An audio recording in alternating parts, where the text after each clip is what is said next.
하나님 말씀 보겠습니다. 오늘 은혜 받으실 말씀은 마가복음 8장입니다. 마가복음 8장. 오늘 본문이 11절부터 21절입니다.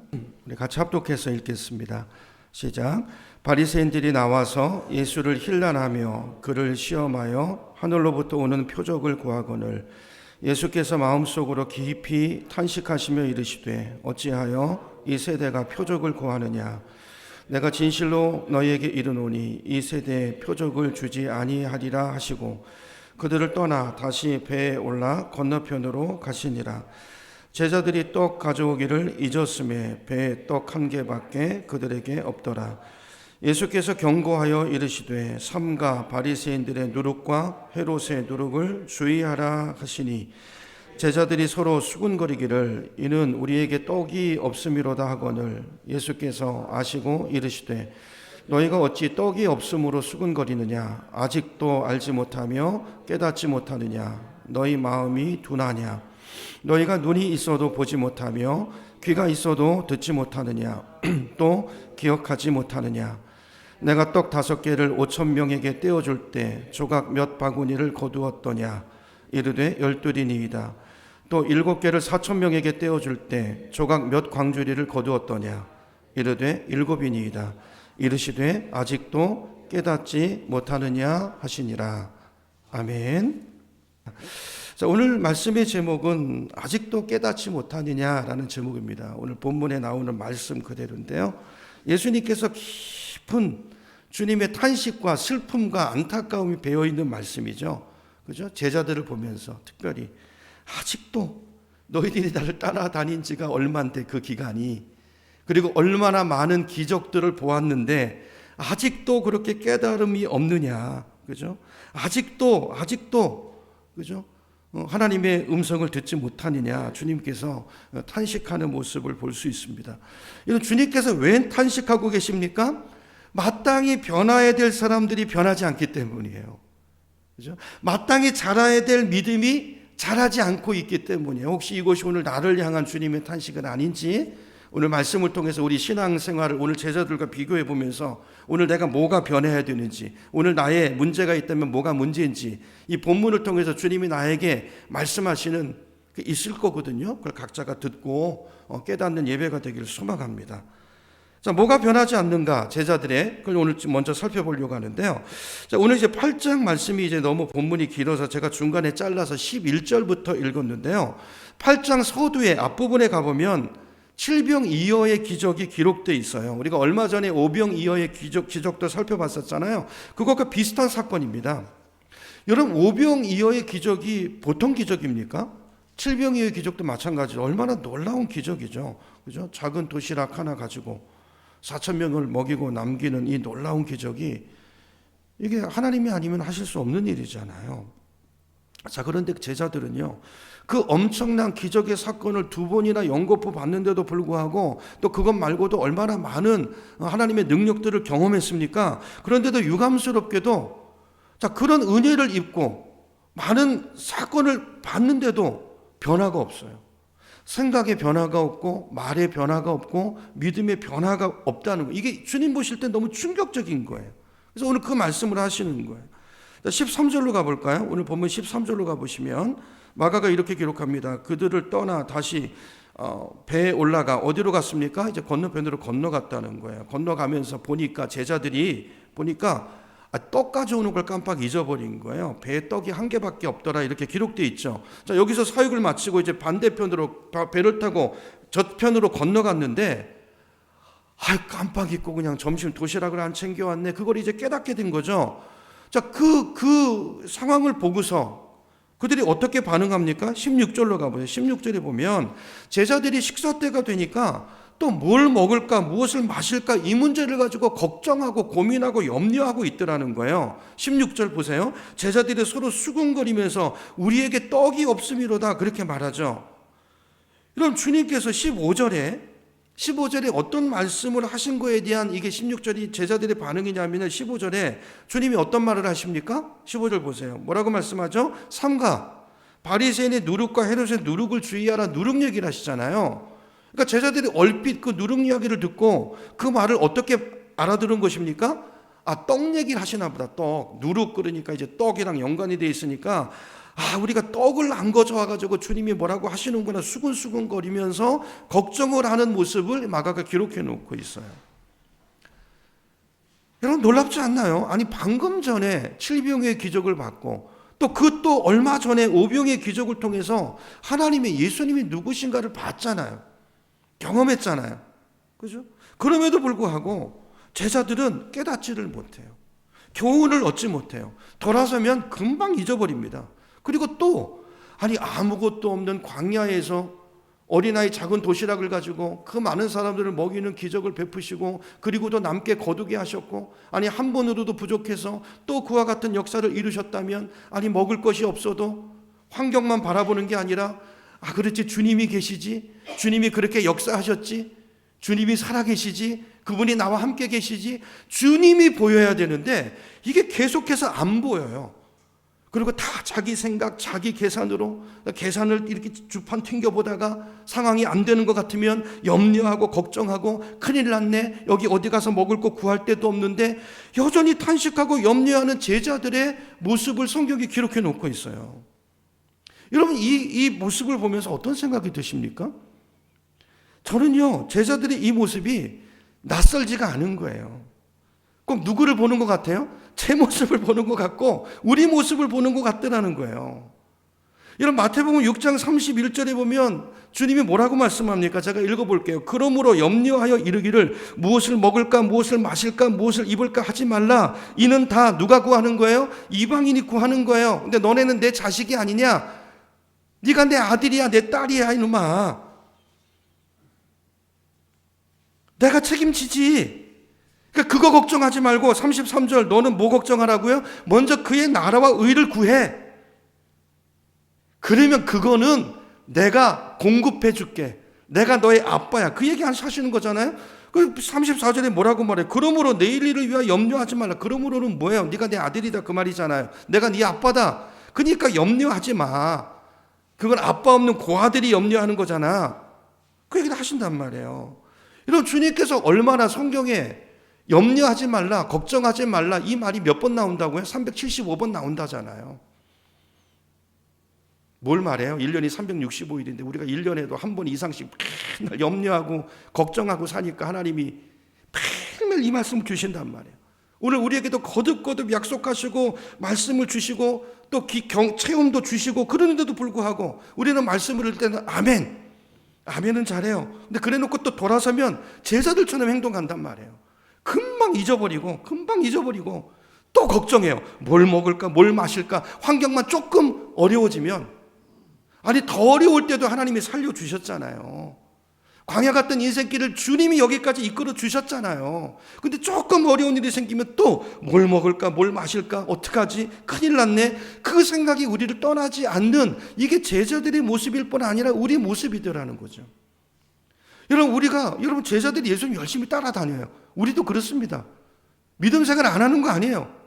주일 예배도 나오고 수요 예배도 나오고 또 열심히 분들은 새벽 기도에도 나옵니다. 나와서 주님 앞에 간절히 무릎 꿇고 기도합니다. 그죠? 염려 보따리 잔뜩 들고 와서 주님 이 문제 아시죠? 저 문제 아시죠? 우리 딸네 집도 이 문제 터졌는데 주님 다 아시죠? 주님은 간절히 구합니다. 또 말씀 들을 때 아멘도 합니다. 믿습니다. 합니다. 근데요 갈 때는 주섬주섬 그 염려거리 풀어놨던 거 또 다 싸가지고 가요. 이고 가요. 야 주님께서 그거 왜 들고 가냐? 내려놓고 가라. 아니요 됐습니다. 내일 또 갖고 올게요. 그리고 또 가지고 가요. 또 부지런히 옵니다. 주일날에 와서 또 찬양하고 예배하고 기도해요. 믿습니다. 아멘. 주님 이거 아시죠? 저거 아시죠? 그래놓고 또 싸들고 가요. 또 어려움이 생기면 또 염려해요. 걱정해요. 여러분 이게 오늘 우리 모습이라는 거예요. 우리 모습이라는 거예요. 기도해놓고도 예배 드려놓고도 주님 믿는다고 아멘 해놓고도 우리는 늘 걱정과 염려가 끊이지 않아요. 늘 근심 속에 살아요. 맨날 뭘 먹을까 뭘 마실까 이 생각으로 머리가 가득 차 있단 말이죠. 여러분 주님께서 이런 제자들의 모습을 보면서 너무 마음이 안타까우신 거예요. 아니 너희가 그렇게 많은 은혜를 경험했는데도, 내가 누구인지를 그렇게 많이 보았는데도 여전히 너희는 나에 대한 그 믿음과 나에 대한 그 신뢰가 없다는 것이 내가 너무나 놀랍다. 이게 오늘 주님의 제자들 향한 반응이라는 거예요. 17절 다시 가보겠습니다. 17절 보세요. 오늘 본문. 예수께서 아시고 이르시되, 그들의 속을 아시고 그들의 믿음을 아시고 믿음 없음을, 아니 너희가 어찌 떡이 없음으로 수군거리냐. 떡 생각해봐. 방금 전에 7병이요 5병이요 생각해봐. 아니 어떻게 아직도 알지 못하고 아직도 깨닫지 못하고 아직도 그렇게 마음이 둔하냐. 너희가 눈이 있어도 보지 못하고 귀가 있어도 듣지 못하느냐, 기억하지도 못하느냐. 어떻게 이렇게 금방 까먹어 은혜를. 그 얘기죠. 무슨 말입니까? 제발 좀 생각하고 예수 믿으라는 거예요. 제발 좀 생각하고 날 따라다니라는 거예요. 여러분, 한 치 앞도 내다보지 못하는 인생, 이 땅에 여러분 우리가 뭐 가지고 왔습니까? 뭐 싸들고 왔어, 빈손 들고 왔잖아요. 그런 우리를 주님께서 신실하게 먹이시고 입히시고 여기까지 왔잖아요. 그걸 보여주는 게 구약 성경 출애굽기 말씀이지 않습니까? 그들을 구원받은 것, 출애굽, 누구의 은혜예요? 전적인 주님의 은혜예요. 그 뒤에 강약길 가는 거 그들의 힘으로 가요? 아니요. 철저하게 구름기둥, 불기둥으로 인도하시고 그 모든 위험 가운데서 주님이 다 지키시고 보호하시고 인도하셨잖아요. 옷이 해지지도 않고 신발이 닳지도 않고. 그게 우리 인생이에요. 어느 날 부르시면 다 내려놓고 빈손 들고 가는 것이 그게 우리 인생인데, 아무리 움켜줘도 결국은 다 놓고 갈 수밖에 없는 것이 우리 인생인데, 뭐 그렇게 너희는 맨날 먹을 거, 뭘 먹을까, 뭘 마실까, 아니 하루 세 끼 먹으면 감사할 거지, 뭐 그렇게 욕심이 많고 거기에 그렇게 하고 사냐는 거죠. 아직도 깨닫지 못하느냐. 여러분, 오늘 이 말씀 우리가 좀 곰곰이 들여다볼 수 있길 바랍니다. 왜 깨닫지 못하는 걸까요? 제자들이 예수님을 따라다니면서도 왜 그렇게 많은 기적을 보면서도 왜 그 믿음이 자라지 않는 걸까요? 그죠? 왜 예수님을 이렇게 안타깝게 만드는 걸까요? 제가 볼 때 이유는 한 가지입니다. 자꾸 자기 생각에 갇혀 있어서 그래요. 자기 생각으로, 자기 계산으로 어떤 문제에 대한 답을 자꾸 자기가 내리려고 그래요. 여러분, 우리에겐 답이 없습니다. 답은 주님에게 있다는 걸 믿으시기 바랍니다. 내가 내 계산으로 그 되지도 않는 계산 하지 마시고 이제 그만 내려놓으세요. 신앙은 그거 내려놓는 게 신앙생활이에요. 그거 내려놓고, 여러분, 우리는 답을 모릅니다. 내 인생의 문제에 대해서 우리는 답을 할 수 있는 능력이 없어요. 근데 우리의 문제는 자꾸 내가 답을 내려고 그래요. 여러분, 오늘 우리가 읽지 않았습니다만 2절 3절로 다시 가보시면요, 8장 2절 3절에 가보시면 예수님께서 7병2호의 기적을 베푸시기 전에 먼저 이렇게 질문성의 말씀을 하세요. 사실은 질문이죠. 무리들이 4,000명이 있어요. 먹을 것이 없습니다. 광야입니다. 방법이 없습니다. 그때 주님이 이렇게 말해요. 2절 가보세요. 내가 무리를 불쌍히 여기노라. 문제예요. 문제를 내시는 거예요. 그들이 나와 함께 있은 지 사흘이 지났는데 먹을 것이 없도다. 이게 현실이지? 나 현실이야. 3절. 만일, 그런데 그들을 굶겨서 집으로 보내면 길에서 기진할 거야. 쓰러질 거야. 그 중에서는 멀리 온 사람들도 있어. 문제. 어떻게 되니? 너희가 먹을 것을 주라. 여러분, 오병이어의 기적 기억나시나요? 오병이어의 기적, 마가복음 6장으로 한번 가보겠습니다. 6장으로 가보세요. 마가복음 6장으로 다시 가보세요. 자, 우리도 잘 잊어버리죠. 6장에 뭐가 있었는지, 오병이어의 메시지가 뭐였는지 우리도 잘 까먹죠. 자, 6장으로 가볼게요. 자, 35절입니다. 마가복음 6장 35절로 가보세요. 자, 제가 읽을게요. 35절. 때가 저물어 가매. 자, 지금 상황이 똑같아요. 세팅이 똑같습니다. 때가 저물어 가요. 먹을 게 없어요. 사람들이 많아요. 광야예요. 빈들이에요. 제자들이 뭐라고 말하죠? 예수께 나와 여짜오되 이곳은 빈들이요 날도 저물어 가니. 우린 늘 환경을 바라봐요. 그리고 그 환경 속에서 내가 판단해요. 내가 답을 내려요. 그러지 말라는 거예요. 그건 답이 아니고 답이 될 수도 없고 우리는 답을 몰라요. 그게 답이 아니고. 36절 또 이렇게 말해요. 무리를 보내어 두루 총과 마을로 가서 무엇을 사먹게 하옵소서. 이러지 말라는 거예요. 답을 말하지 말라는 거예요. 주님이 제자들을 계속 이야기하시는 거예요. 너네는 답을 몰라. 답을 말하지 말고 모르면 나를 바라봐. 그 얘기예요. 이런 신앙생활은 단순합니다. 근데 우리는 주님을 안 바라봐요. 자꾸 내 생각으로, 내 계산으로, 내 상식으로, 내 경험으로, 내 지식으로 답을 내요. 근데 그 답은요, 대부분 부정적인 답이에요. 안 된다는 답이에요. 아니, 그런 거 뭐하러 해요? 그리고 낙심해요. 절망해요. 그러지 말라는 거예요. 그죠? 자, 이렇게 한단 말이에요. 사먹을 게 없어서 뭘 사먹어? 돈이 어디 있어? 아, 돈이 있어요? 아니, 마태복음에 보면은 빌립이 얼른 계산하잖아요. 너희가 먹을 것을 주라. 그 상황 속에서 이렇게 말씀하니까 빌립이 얼른 계산기가 돌아가잖아요. 딱 사람들 숫자 딱 세보고 계산을 착착착 내보니까, 아, 주님, 이 사람들 먹이려면 200데나리온의 돈이 필요한데요. 근데 그 돈이 없어요, 주님. 그리고 있다고 하더라도 그 돈 가지고 어디서 삽니까? 대형마트가 있는 것도 아니고 코스코가 있는 것도 아니고 이마트도 없고. 그러니까 안 됩니다. 답을 내려요. 그러지 말라는 거예요. 그러지 말라는 거예요.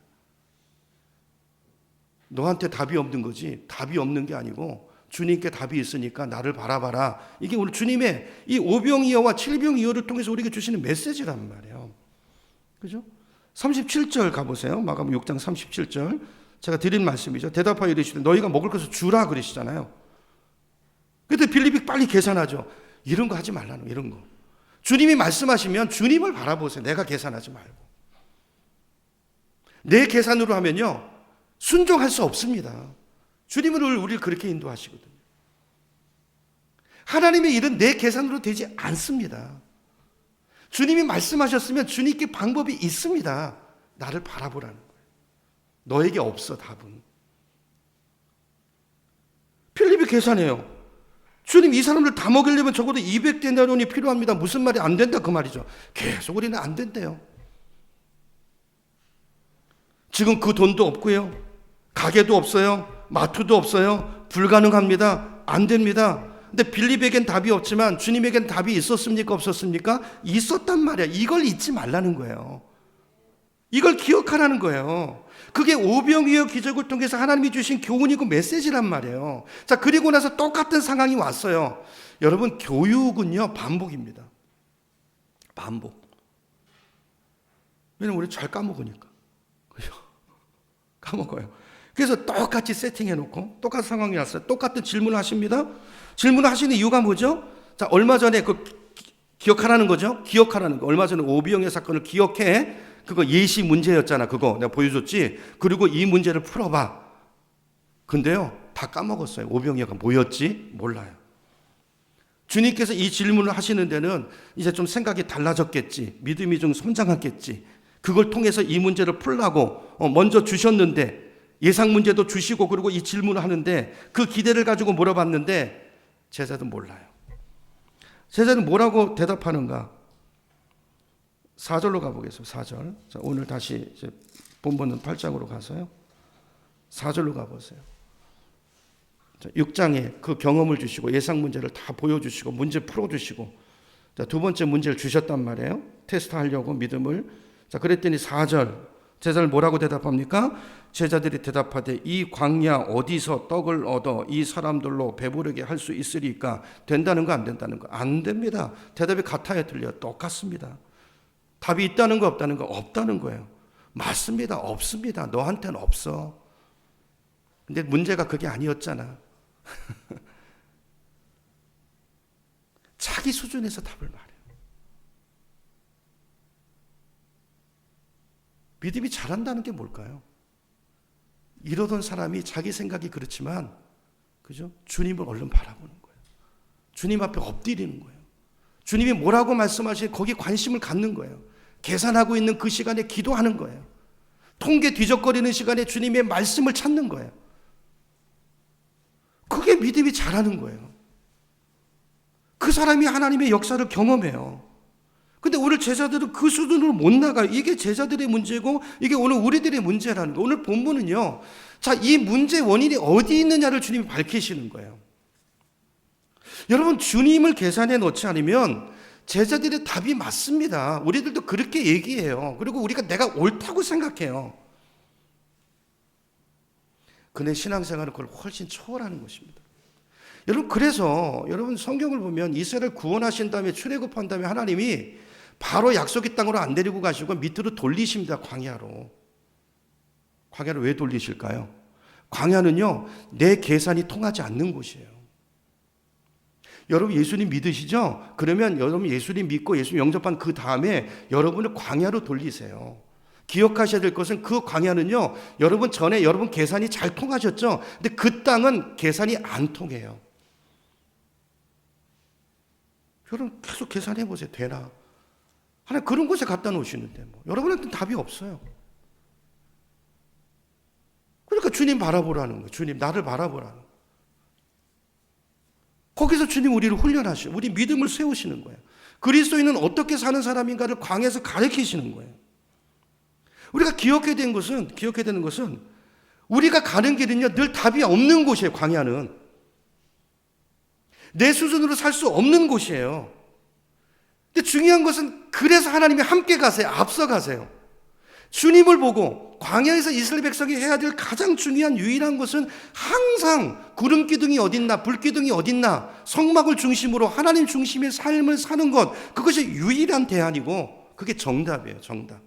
내가 답을 말하는 게 아니라 주님을 바라보고 있는 것, 그게 정답이라고요. 그게 정답. 그죠? 답은 나에게 없는 것이지 하나님께 없는 것이 아니란 말이에요. 그걸 방금 오병이어 기적을 통해서 확인했어요? 안 했어요? 했어요. 봤어요. 그리고 같은 상황이 왔는데 제자들이 반응은 건 똑같더라는 거예요. 여전히 계산기 두들기고 또 안 된다는 답을 내요. 주님이 원하시는 수준의 답이 아니죠. 주님은 제자들이 어떤 반응을 보이길 원하시는 것입니까? 믿음의 반응, 믿음의 반응. 진짜 믿음의 사람은 뭐라고요? 아니 답을 모르는 건 똑같아요. 우리는 몰라요. 그러나 주님을 바라보는 거예요. 안 된다고 말하지 않는 거예요. 내 생각으로. 그리고 이렇게 말하는 거예요. 주님, 나는 답이 없습니다. 그러나 주님께 답이 있음을 믿습니다. 나는 할 수 없지만 주님은 하실 수 있습니다. 그 믿음을 가지고 주님을 바라보고 주님의 음성을 들으려고 하고 내가 답을 내지 않고 그렇게 주님을 기다리고 따라가는 것, 이게 신앙이라고요. 기대하는 마음으로 기도하고 그리고 기다리는 것, 그분을 기다리는 것, 이게 신앙이라고요.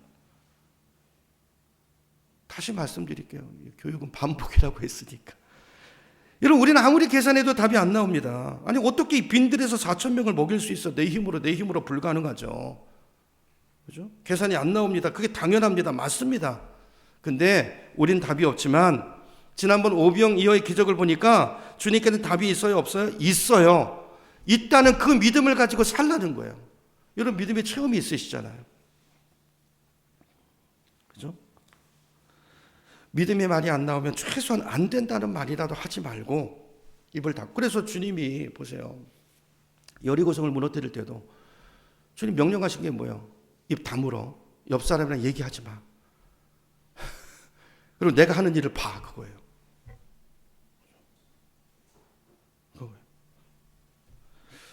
다시 한번 이스라엘 백성들의 삶의 여정을 한번 볼게요. 정리해 볼게요. 여러분 마음속으로 정리해 보세요. 이스라엘 백성이 출애굽한 건, 내가 구원받은 건 누구 은혜입니까? 전적인 하나님의 은혜죠. 그들이 보탠 거 있습니까? 없습니다.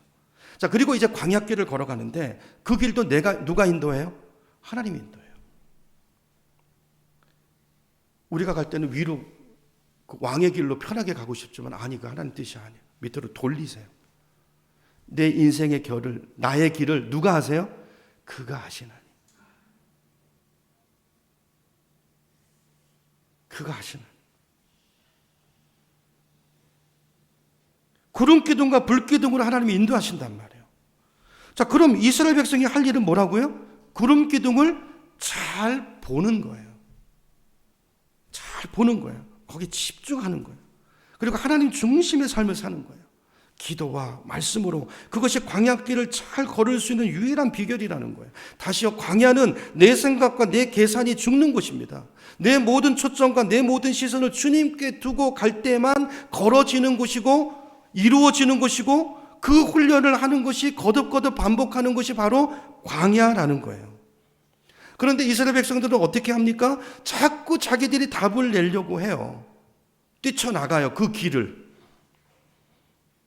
고생만 하고 시간만 지체될 뿐입니다. 하나님과 싸우려고 하지 마세요. 자기 생각대로 자꾸 자기 길을 가려고 하고 자기가 어떤 기준을 세우고 자기가 답을 세워야 되고 자기 수준에서 이건 이래야 될 거야. 아니 그게 아니고 하나님을 보라고요. 넌 잘 모르잖아. 나를 봐. 나에게 배워. 그죠? 자기 생각대로 안 되면 하나님 원망하고 모세를 향해서 불평하고 돌 들고 그러다가 이스라엘이 어떻게 돼요? 다 함께 망해버리잖아요. 이런 홍해 바다 앞에 섰을 때도 자기 계산으로 답이 나옵니까? 안 나와요. 하나님은 항상 우리를 그런 데 세우거든요. 앞은 바다고 뒤에는 애국 군대가 쫓아오고 왼쪽은 지중해고 오른쪽은 광야고 갈 데가 없어요. 그러니까 어떡합니까? 답이 없으니까 원망합니까? 불평합니다. 왜 우리를 애굽에서 그냥 놔두지? 왜 끄집어내셔가지고 왜 여기로 인도해서 왜 여기서 죽게 만드냐는 거예요. 하나님 원망하고 모세를 죽이겠다고 돌을 듭니다. 근데 길이 없습니까? 아니요. 하나님이 바다에 길을 내시잖아요. 하나님께는 항상 답이 있습니다. 자, 그러면 하나님이 하나님을 그만치 경험했으면 좀 달라져야 되는데 이스라엘이 바뀝니까? 안 바뀝니다. 홍해를 건너왔는데 안 바뀌어요. 그게 3일을 못 가요. 다 까먹어요. 물이 없으니까 또 원망해요. 물 없으면 물 없다고 원망하고 끊임없이 자기 생각을 가지고 계산하면서 내 예상대로 길이 진행되지 않으면 불평하고 원망하고 뛰쳐나오고 먹을 것이 없으면 없다고 불평하고 고기 먹고 싶은데 고기가 없어요. 계속 원망하고 불평하고 광야길을 가요. 뭘로요? 자기 계산으로. 벌어지지 않습니다. 결국 광야에서 다 죽습니다. 여러분 오늘 이 말씀을 통해서 우리가 기억했으면 좋겠어요. 신앙은 내가 답을 내는 것이 아니고 답을 가지고 계신 하나님을 끊임없이 바라보면서 그분이 내주시는 열어주시는 그 길을 걷는 것, 그게 신앙생활이라고 주님이 오늘 본문을 통해서도 그 얘기를 하시는 거예요. 근데 이게 안 되고 우린 이게 훈련이 안 돼서 자꾸 내 계산대로 하다가 고생하고 그죠? 고집 부리고 그러다가 끝없는 실패와 좌절을 경험하는 것이 많은 사람이 신앙생활이더라는 것입니다. 여러분 지금 내 눈에 답이 보이지 않고 길이 없는 것 같아도 하나님은 거기 계시고 일하고 계십니다. 내 눈에 안 보이는 거예요. 그 눈이 열려야 돼요. 이 귀가 열려야 된단 말이에요. 주님은 일하고 계세요. 지금 내가 당한 일이 내 수준에서 이해가 안 되고 해석이 안 되니까 내 머리로 계산이 안 되는 거예요. 근데 길이 있어요. 주님은 그 길로 날 이끌으시는 거예요. 좀 인내하고 믿고 가면 때가 되면 하나님께서 보여주세요. 지나와서 이게 이랬구나. 왜 그때 이런 아픔과 슬픔을 주셨는지 답을 주실 때가 반드시 있다는 거예요. 그게 신앙생활.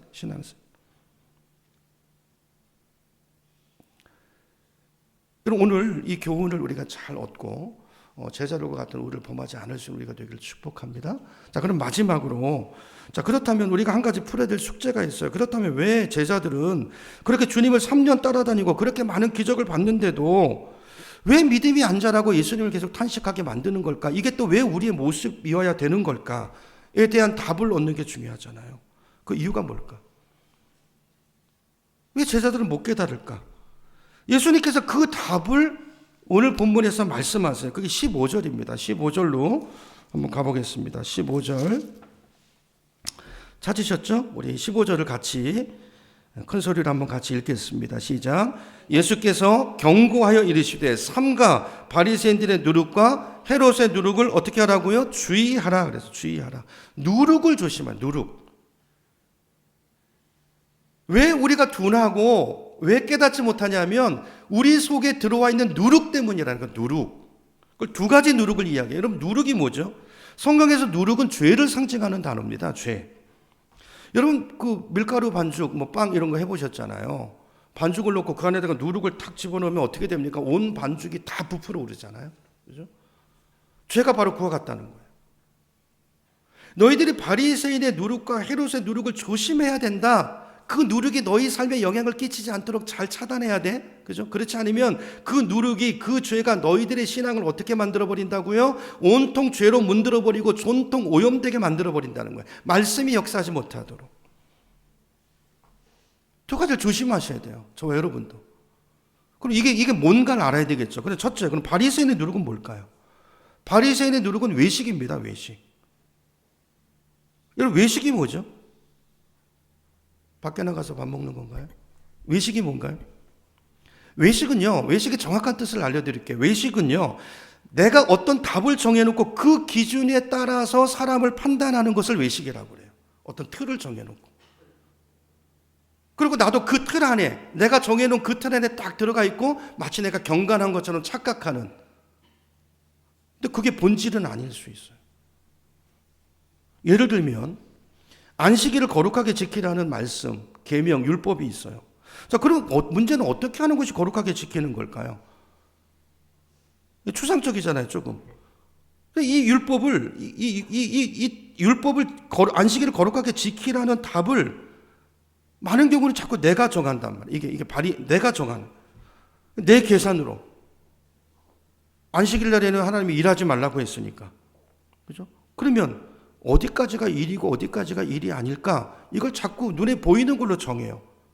내 기준으로. 그래서 1km 이상을 걸으면 요건 일이라고 하자. 누가요? 내가. 이렇게 기준을 정해놓고 그 잣대로 사람을 판단하는 거예요. 여러분, 신앙생활을 이렇게 하다 보면요, 형식주의에 빠져요. 본질이 없어져 버려요. 그냥 말씀을 그대로 따라가세요. 단순하게. 자꾸 내가 틀을 만들지 말고요. 자꾸 울타리를 치지 말고. 그리고 성령의 인도하심을 받으셔야 된단 말이에요. 이게 경우에 따라 달라요. 어떨 때는 이게 경건이고 어떨 때는 저게 경건이에요. 틀만 정해놓으면 그게 외식이 되고 형식주의가 돼요. 여러분, 내가 기준을 정해놓고 그냥 내가 나는 주일날에 딱 재가지고 999m까지만 딱 가요. 나는 일 안 했어. 안식일을 지켰어. 나는 의인이야. 근데 옆에 사람은 1001m를 갔어. 1m 넘었네. 저놈은 일했네. 죄인이야. 이렇게 가면 이걸 외식이라고 말한다. 여러분, 그게 올바른 신앙생활의 기준이 될까요? 그럴 수 없죠. 여러분, 신앙이라고 하는 것은요, 오랜 시간 동안 연단과 인내를 통해서 하나님을 만나가는 과정이에요, 과정. 그 과정이 신앙생활인 것이지, 근데 그런 것들 전부 다 잘라버리고 단편적인 어떤 답을 내 생각으로 딱 만들어 놓고 마치 그걸 지키면 신앙이 있고 마치 그걸 안 하면 신앙이 없는 것처럼 이렇게 만들어 놓으면 이게 뭐라고요? 이게 외식이고 이게 장로들의 전통이란 말이에요. 기도는 이렇게 하는 것이고, 여러분, 현대 교회 안에도 이런 게 많이 들어와 있습니다. 우리 나름대로 기준이 있어요. 그래서 우리 생각으로 다 판단합니다. 우리가 볼 때, 저분은 요 틀에 이런 것들을 해. 그러니까 신앙이 좋아. 근데 저분은 이것도 안 하네? 거슬려. 신앙이 없어. 아니요. 하나님 보는 기준은 완전히 다를걸요. 어떻게 뭐 하나 한 것이 그 사람의 신앙을 말하는 것일 수 있겠습니까? 그 사람의 마음이 없는데. 사람이 보이기 위해서 어떤 틀을 만들어 놓고 이걸 하면 나도 속이고 다른 사람도 속이고, 이걸 외식이라고 말한다. 이런 형식주의, 이걸 조심해야 된다는 거예요. 여러분, 우리 신앙생활이 자꾸 이런 쪽을 추구하고 가잖아요? 신앙 안 자랍니다. 신앙이 잘할 수가 없어.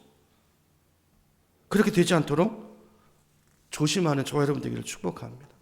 자, 두 번째는 헤롯의 누룩인데요. 이건 뭘까? 이건 제가 전에 한번 길게 말씀을 드렸었는데요. 헤롯의 누룩은 결론부터 말씀드리면 물질주의를 말합니다. 물질주의. 근데 우리는 알다 모르게 이 헤롯의 누룩이 우리 삶 안에 삶 속에 뿌리 깊이 박혀 있어요. 우리는 모든 것을 돈의 잣대로 보는데 익숙해져 있거든요. 그렇죠? 여기 깊이 우리 속에 들어와 있어. 자, 16절로 한번 가볼게요. 자, 오늘 본문 16절로 가보시면 이렇게 말씀합니다. 제자들이 서로 수군거리기를 이는 우리에게 떡이 없음이로다 그랬죠. 예수님 누룩 얘기하니까 바로 떡, 바로 물질, 그죠? 돈 이런 쪽으로 바로 치환돼요. 여러분, 나를 잘 보세요. 익숙해져 있습니다. 17절 예수께서 아시고 이르시되 너희가 어찌 떡이 없음으로, 떡 얘기 아니다 그 말이죠. 어찌 떡이 없음으로 수군거리느냐. 아직도 알지 못하며 아직도 깨닫지 못하느냐. 너희 마음이 아직도 그렇게 둔하냐. 자, 15절 보면, 자, 다시요. 주님께서 삼가 바리새인들의 누룩과 헤롯의 누룩을 주의하라 라는 말씀을 하셨잖아요. 근데 여기서 주님이 말씀하시는 누룩은 뭘 가리키는 겁니까? 바리새인의 외식, 그죠? 외식, 형식주의와 물질주의를 얘기하는 거란 말이에요. 제자들은 이 말을 뭘로 받아들였다고요? 너네 떡 챙겨왔냐? 그 말로 들었다. 떡 챙겨. 그게 아닌데. 그래서 그래서 16절 보니까 수근거리면서 걱정하고 근심하는 모습이 나와요. 성경이 뭘 말합니까? 그 정도로 이 사람들은 모든 생각과 사고가 뭐의 지배를 받고 있는 거예요? 물질주의의 지배를 받고 있는 거예요. 우리도 그럴 수 있어요. 지금 제가 설교를 하지만 이 설교를 듣고 적용하는 여러분은 각기 다 다르실 거예요. 헤롯의 누룩이 들어와 있는 분은요, 다르게 해석합니다. 똑같은 말을 하는데 다르게 알아듣습니다. 오늘 제자들이 그런 거죠.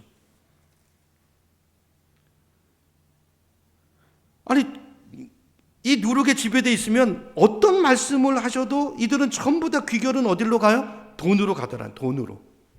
이게 헤롯의 누룩이에요. 여러분, 오늘날 현대 크리스찬들의 우상은 뭐니 해도 머니입니다. 돈입니다. 돈. 근데요, 이 문제가 해결되지 않으면 신앙은 자라지 않는다는 거예요. 그래서 예수님께서도 그렇게까지 말씀하시잖아요. 둘 중에 하나 선택하라고. 둘 다 섬길 수는 없다. 그러니까 너는 지금 돈을 섬기고 있어. 둘 다 섬기는 건 불가능해. 얘기하시죠. 감리교를 창설하신 요한 웨슬레라는 목사님이 유명한 말씀을 하셨다고 하잖아요.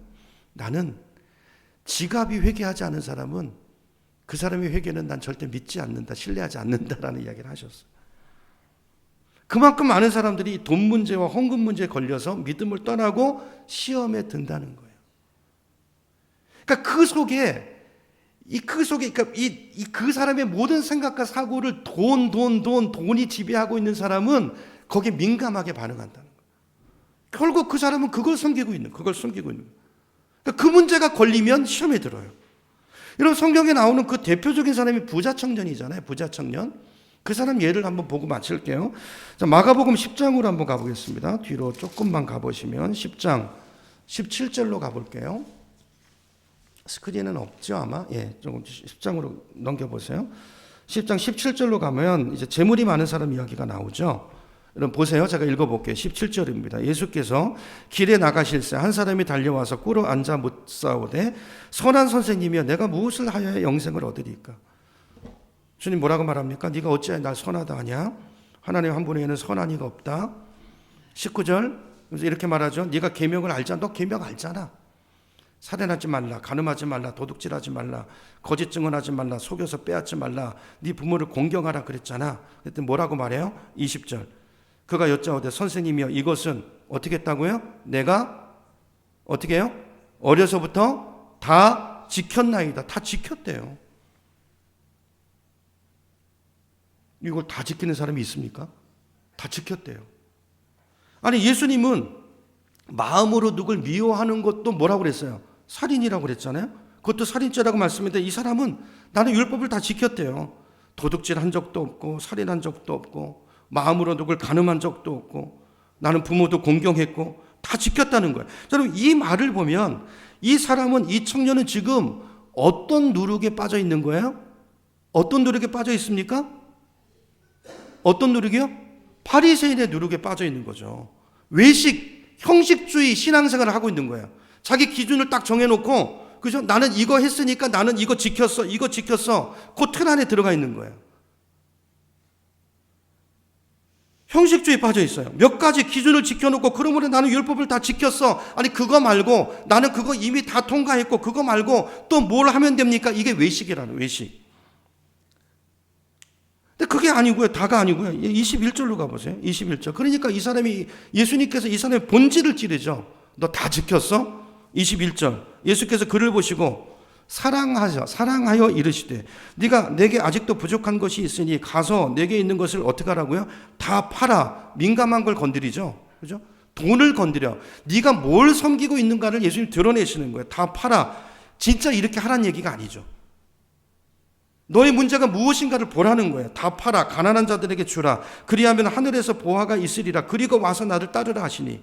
22절. 그 사람은 재물이 많은 거로 어떻게 했다고요? 그 말씀 때문에 시험 들었어요. 슬픈 기색을 띠고 근심하며 예수를 떠났다고 기록하고 있어요. 자, 결론적으로 성경은 뭘 말하고 있습니까? 이 부자 청년은 바리새인의 누룩뿐 아니라 헤롯의 누룩, 그러니까 외식, 이 사람의 신앙생활은 전부 외식이고 물질주의에 빠져 있더라는 거예요. 심각한 착각에 빠져 있죠. 우리가 이럴 수 있다는 거예요. 열심히 교회 다니고 열심히 뭐하고 하셨는데 실상은 믿음이 꽝 없어요. 돈을 섬기고. 예수 믿으면 복 받는 데니까. 여러분, 우리 삶에서 이 두 가지 누룩을 주의하고 제거하지 않으면 우리의 신앙이 결코 자라지 않습니다. 사람 보고 싶은 걸 보는 거예요. 그러니까 오병이의 기적, 칠병의 기적을, 그 놀라운 기적을 봤는데 제자들은 이 누룩에 감염돼 있으면요 그냥 그렇게 보는, 단순히 예수님이 누군가를 보고 그분을 아는 게 아니라 나 오늘 기적을 경험했네, 그죠? 아싸 나 빵 먹었어, 아무것도 없는데. 아싸 나 주님의 은혜, 나 돈 여기에 집중되어 있는 거예요. 뭘 섬기는 거예요? 주님이 아니고 돈을 섬기는 거예요. 그죠? 여러분, 제자들도 예외가 아니었어요. 이 두 가지 때문에 오늘 제자들은 여전히 주님을 안타깝게 만들고 슬프게 만들었다는 거예요. 믿음이 보이지 않더라는 거예요. 그 얘기를 마가가 하는 것입니다. 오늘 본문에 나오는 제자들을 보면 이들은 모든 것을 여전히 다 돈의 관점에서 바라보고 계산하고, 그죠? 돈과 관련지어서 생각하고, 이게 익숙해요. 여러분, 신앙은 뭡니까? 그냥 단순하게 이걸 내려놓는 거죠. 이런 태도를, 이런 반응을 내려놓는 거예요. 주님, 단순하게 그냥 나에겐 답이 없으니 주님 바라봅니다. 주님 의지합니다. 나는 답이 없지만 주님은 모든 것이 가능한 줄로 믿습니다. 이 고백으로 나가는 거예요. 그죠? 내 계산을 내려놓고. 여러분, 오늘 우리도 저는 같다고 생각해요. 우리가 극복해야 될 가장 큰 문제는 바리새인의 누룩과 헤롯의 누룩입니다. 우리가 우리의 신앙생활이 이 형식주의와 물질주의에 빠지지 않도록 조심해야 합니다. 그 중에서도 특별히 만몬이, 돈이 우상이 되지 않도록 조심해야 돼요. 재미난 이야기가 있잖아요. 어떤 침례교회 목사님이 침례를 주는데, 침례교회는 우리랑 다르잖아요. 우리는 이제 세례를 주죠. 이렇게 물을 이렇게 뿌리지 않습니까?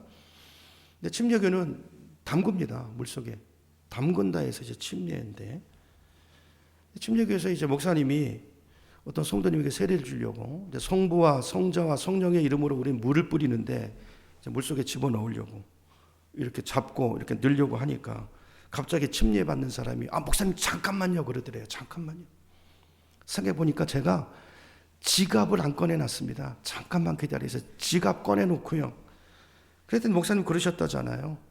성도님 돈 지갑도 침례를 받아야 됩니다. 그리고 확 집어넣으셨대.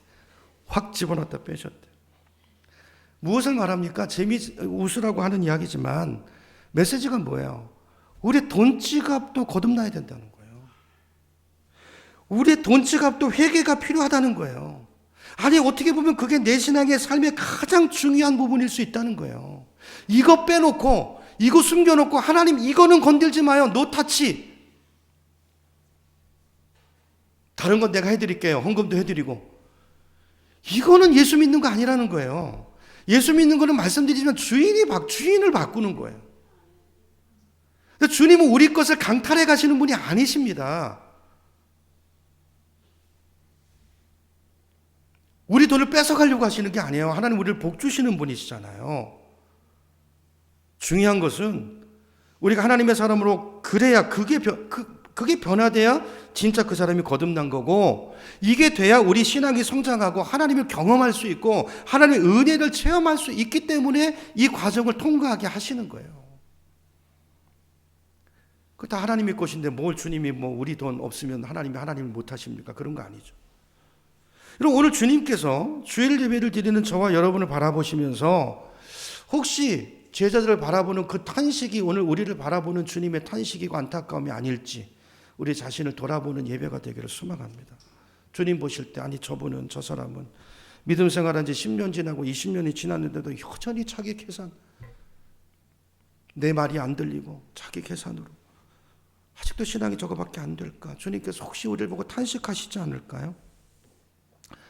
여러분, 우리 신앙이 자라고 있지 않다면 그 둘 중에 하나라는 거, 오늘 주님 말씀에 의하면, 오늘 본문에 의하면, 그죠? 그 누룩 때문이잖아요. 누룩.